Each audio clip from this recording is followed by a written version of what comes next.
செந்தில் பாலாஜி வழக்கில் வரும் 28ஆம் தேதி உத்தரவு பிறப்பிக்கப்பட இருக்கிறது. இதனை நாம் அண்மை செய்தியாக பார்த்து வருகிறோம்.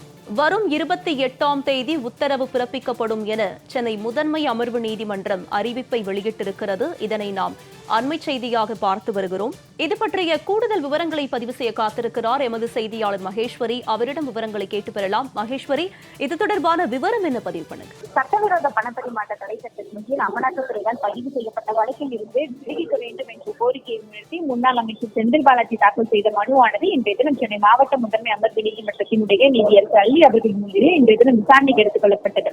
அப்போது செந்தில் பாலாஜி சார்பில் செந்தில் ஆஜரான வழக்கறிஞர்கள் ஆஜராகி வாதங்களை முன்வைக்கும் போது செந்தில் பாலாஜியிடம் 67 கோடியே 40 லட்சம் ரூபாய் இருந்ததாக கூறுவதாகவும், ஆனால் அது நிரூபிக்கப்படவில்லை என்று தெரிவிக்கப்பட்டுள்ளது.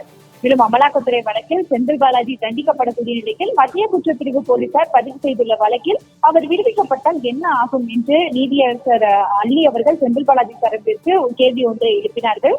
மேலும் செந்தில் பாலாஜிக்கு எதிரான குற்றச்சாட்டுகளுக்கு உறுதியான ஆதாரங்கள் எதுவும் இல்லை என்ற ஒரு வாதமும் முன்வைக்கப்பட்டது.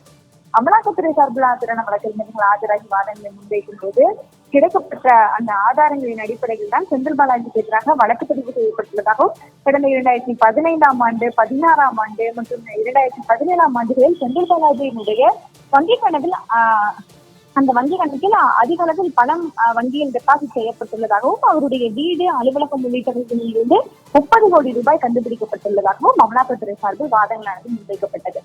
பணம் பெற்றுக்கொண்டு தகுதி இல்லாதவர்களுக்கு வேலை வழங்கிய அந்த குற்ற செயலில் ஈடுபட்டுள்ளார் எனவும், விசாரணையை முடக்கக்கூடிய நோக்கில் தான் செந்தில் பாலாஜி தொடர்ச்சியாக மனு ஒன்றை தாக்கல் செய்து வருவதாகவும், செந்தில் பாலாஜிக்கு எதிராக போதிய ஆதாரங்கள் அமலாக்கத்துறையிடம் இருப்பதாகவும், எனவே செந்தில் பாலாஜியினுடைய இந்த மனுவை தள்ளுபடி செய்ய வேண்டும் என்ற ஒரு வாதமும் முன்வைக்கப்பட்டது.